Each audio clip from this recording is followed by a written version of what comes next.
Est-ce qu'il y a des opportunités value en ce mois de juillet 2025 en France? C'est ce qu'on va regarder ensemble dans cette vidéo. Pensez à vous abonner à la chaîne et activer la cloche si ce n'est pas déjà fait. On commence tout de suite avec les paramètres du screener value. On prend les cotations principales d'entreprises françaises qui se négocient en France et qui appartiennent aux industries que l'on a gardées. J'enlève tout ce qui est immobilier, banque, assurance, automobile, constructeur auto et pharmaceutique. Ça nous laisse quand même 58 industries, ce qui est pas mal. On va prendre les entreprises qui font minimum 100 millions d'euros de market cap pour éviter les dossiers trop liquides sur lesquels il n'y a pas forcément, peut-être pas une bonne gouvernance et sur lesquels la communication n'est pas forcément régulière. On prend un rendement des capitaux investis de 10%. Donc ça, c'est la qualité d'entreprise. Est-ce qu'elle est rentable? Et c'est une rentabilité plutôt opérationnelle qui prend en compte tous les capitaux investis, y compris la dette. On regarde la cherté de cette entreprise. On veut maximum 6 fois la valeur d'entreprise sur EBITDA. Et la valeur d'entreprise inclut la dette. Donc ça, c'est bien. On vérifie que la totalité des moyens employés, est-ce qu'on les paye cher? On regarde l'endettement. On veut des entreprises qui sont endettées à moins de 3 fois l'EBITDA maximum. Comme ça, on évite les dossiers trop fragiles. On y va. On passe en revue les colonnes de ce screener. J'enlève les prix, c'est pas intéressant. Hop, et maintenant, on a les colonnes. Donc, le symbole de cotation boursière de l'entreprise, le nom de l'entreprise, l'industrie dans laquelle elle opère, la capitalisation boursière en dollars US, parce qu'on n'a pas en euros dans cet écran, malheureusement. Croissance du chiffre d'affaires en rythme annualisé sur 5 ans. Les multiples de valorisation en termes de valeur entreprise sur EBITDA, en termes de ratio court-bénéfice, en termes de ratio court-free cash flow. Le multiple de prix sur actifs tangibles. Donc on ne va pas forcément l'utiliser ici. Il y avait peut-être Manitou qui avait une décote sur actifs tangibles, mais c'est plus le cas maintenant. Le rendement des capitaux investis, donc la rentabilité opérationnelle, l'endettement en termes de levier financier, en termes de dette nette sur EBITDA, le rendement du dividende, le rendement de l'actionnaire, pour vérifier s'il y a rachat d'actions et ou dilution, les free cash flow par rapport au bénéfice net et le payout ratio, qui est la proportion de bénéfices versés en dividendes. Il faut se rappeler que les dividendes sont payés par les free cash flow, donc il faut que les free cash flow soient égaux au bénéfice net ou supérieurs au bénéfice net pour que le payout ratio ait un sens. Première entreprise de la liste, c'est Verallia. Donc ils sont sur de l'emballage, la production d'emballage en verre, donc tout ce qui est verre, bocaux, etc., bouteilles. Leurs clients, ce sont les spiritueux, entre autres, ce qui est un secteur qui est en grande difficulté en ce moment. Donc Verallia est aussi en difficulté. Donc il y a eu un peu de décroissance sur les dernières publications. Ça ne se paye pas très cher. On est sur 4 milliards de dollars de market cap, 6% de croissance du chiffre d'affaires en rythme annualisé sur 5 ans. Là-dedans, il faut décomposer entre volume, prix et croissance organique vs croissance externe. Donc ils font de la croissance externe, Verallia. Ils rachètent des verreries à droite à gauche en Europe. Ça se paye pas cher. On est à moins de 7 fois la valeur d'entreprise sur EBITDA. Après, en ratio court-bénéfice, on a 16 et en ratio court-free cash flow, on a 14. C'est une entreprise qui dégage plutôt des free cash flow structurellement. Ponctuellement, elle a une dépense en capital élevée, donc les free cash flow peuvent être plus bas que les bénéfices nets, mais structurellement, on a des free cash flow plus élevés que les bénéfices nets. Ça se paye pas très cher en termes de multiples. 13,3% de rendement des capitaux investis, une bonne rentabilité pour une entreprise qui est intensive en capital. C'est pour ça qu'il y a des soupçons d'entente, puisque c'est un duopole en Europe. On a Vidrala, qui est d'ailleurs un dossier de meilleure qualité, je trouve, qui est un dossier espagnol, une entreprise espagnole. Il y a souvent des enquêtes de l'anticoncurrence pour vérifier qu'il n'y a pas d'entente entre les deux acteurs sur les prix. Donc, il faut avoir ça en tête, ce qui est un risque sur le dossier. Maintenant, la rentabilité est très bonne. 2 fois les EBITDA en dette nette, donc c'est pas trop cher. Enfin, pardon, 2 fois les EBITDA en dette nette, c'est pas trop endetté, quoique c'est pas un petit peu endetté pour une entreprise cyclique, mais le bas de cycle, à mon avis, est derrière nous maintenant. Donc, bon, avec ce niveau de dette, ils vont s'en sortir et ça va baisser, à mon avis, sur les prochaines publications. 6% de rendement du dividende, très intéressant à ce niveau. On a un petit peu de rachat d'actions, mais je ne suis pas sûr qu'ils les annulent, ces actions. Il faudra regarder. Vous avez un payout ratio à 107%, donc ce n'est pas soutenable, ce dividende, avec des free cash flow un peu plus élevés que les bénéfices nets, mais on reste proche des 100%. Et ça, à mon avis, c'est parce qu'ils ont voulu maintenir un niveau de dividende comme sur les années passées, avec des free cash flow qui ont pas mal baissé, à cause de la difficulté du cycle, enfin de l'endroit du cycle dans lequel se trouve l'entreprise. Si les free cash flow remontent, ça sera soutenable. Sinon, il faut s'attendre à ce que ça passe plutôt à 4% de rendement du dividende. Donc Verallia, moi je trouve que c'est un bon dossier value. Dernier point à rajouter, il y a une OPA dans des fonds qui voulaient se renforcer sans sortir l'entreprise de la cote autour des 28 euros. Donc ça, l'OPA est en cours. Ça va coller un peu le prix vers les 28 euros. Puis après, une fois que l'OPA sera réalisé, on aura un prix qui va un peu plus se détacher des 28 euros. Pour moi, c'est un bon dossier value, pas forcément un dossier dividende, parce que c'est quand même cyclique, donc ce niveau de dividende n'est pas forcément sécurisé sur le long terme. Mais bon dossier value à mettre en watchlist. Ensuite, on est sur Ipsos. C'est aussi une industrie que j'aime bien. Donc là, ils mettent médias, mais en fait, c'est une entreprise qui fait du marketing, des enquêtes, des sondages, du consulting. Donc, c'est de l'intelligence humaine. Donc, il n'y a pas besoin de beaucoup de capital. Ça, c'est bien. On est souvent à BFR négatif sur ce type d'entreprise. 2 milliards de dollars de market cap, 4% de croissance du chiffre d'affaires en rythme annualisé sur 5 ans. Donc, il n'y a pas une énorme croissance. C'est aussi, en plus, une croissance externe. Ils font des acquisitions. Ils sont assez bons en fusion-acquisition d'ailleurs. 6 fois la valeur d'entreprise sur EBITDA, donc c'est pas très cher payé. On a 10 fois un ratio coût-bénéfice et 8 fois un ratio coût-free cash flow. Donc c'est pas du tout cher payé. Une rentabilité qui est convenable, 11% vraiment des capitaux investis. Pour une société qui est pas très intensive en capital, c'est convenable. C'est pas exceptionnel non plus, mais c'est pas mal. On est aussi un peu en mode cycle sur Ipsos. Je rappelle que toutes les industries, toutes les entreprises du secteur de, on va dire, l'externalisation, l'outsourcing, tout ce qui est voilà, consulting, call center, BPO avec Téléperformance, etc.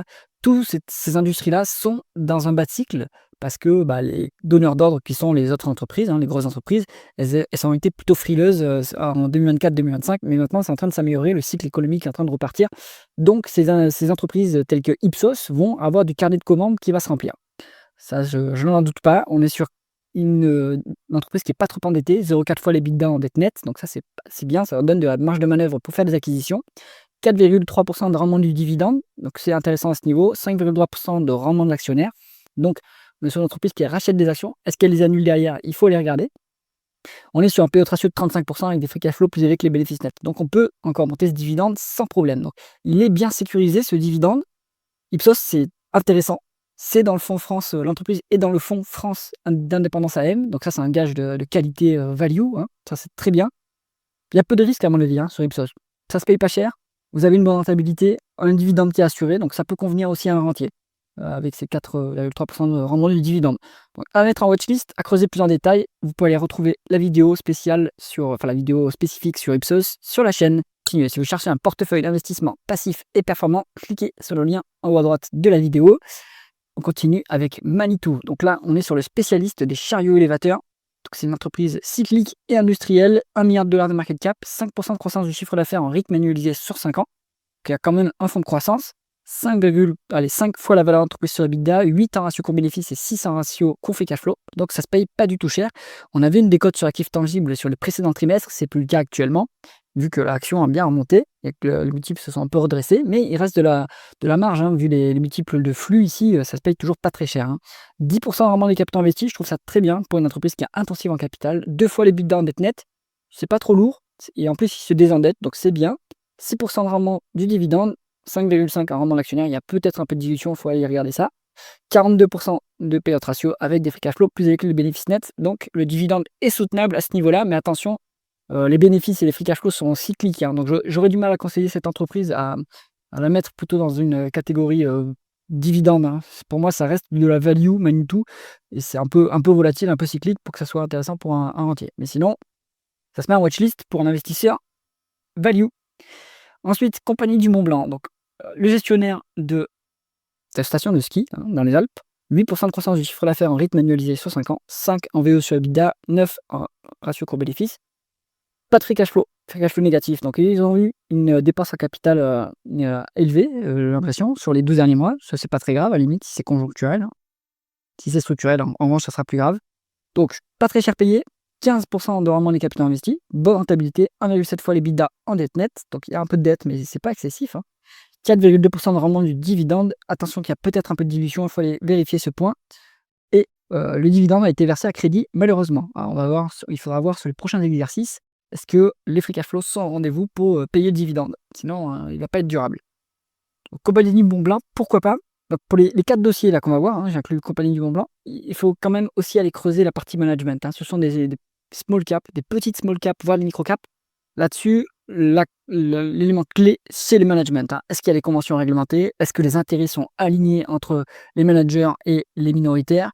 Voilà, ça c'est le plus important. Sur les entreprises un peu plus grosses, on a des organes de gouvernance qui vont un peu cadrer le management avec des conseils d'administration ou de surveillance, si on est sur société en commandite. Mais donc, Là, sur les plus petites caps, attention, méfiance quand même, vérifie bien l'alignement des intérêts. On continue avec Pull Up Entertainment. Éditeur de jeux vidéo, ils ont la licence Warhammer 40 000 qui a fait un carton. Donc, c'est une microcap, 185 millions de dollars de market cap, 22% de croissance du chiffre d'affaires en rythme annualisé sur 5 ans.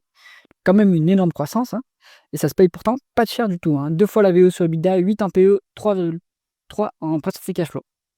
On est à 11 en rendement des capitaux investis, donc une bonne rentabilité. Après, pour du jeu vidéo slash logiciel, c'est pas exceptionnel non plus. Donc peut-être qu'ils sont aussi en train de gagner des parts de marché et que la rentabilité va augmenter avec ces gains de parts de marché. Pour l'instant, voilà, ça reste convenable, il n'y a pas de problème. On est à une fois l'EBITDA en net, donc c'est pas trop endetté comme dossier, pas de dividendes versés, et attention, il y a eu une énorme dilution sur les 12 derniers mois. Donc là, il faut aller creuser ce point-là, ça m'intrigue. Et c'est aussi pour ça que je me questionne sur ce dossier. Pourquoi est-ce qu'avec une croissance aussi énorme, on se paye aussi peu cher? Ça veut dire, et il ne faut pas croire que le marché est aveugle.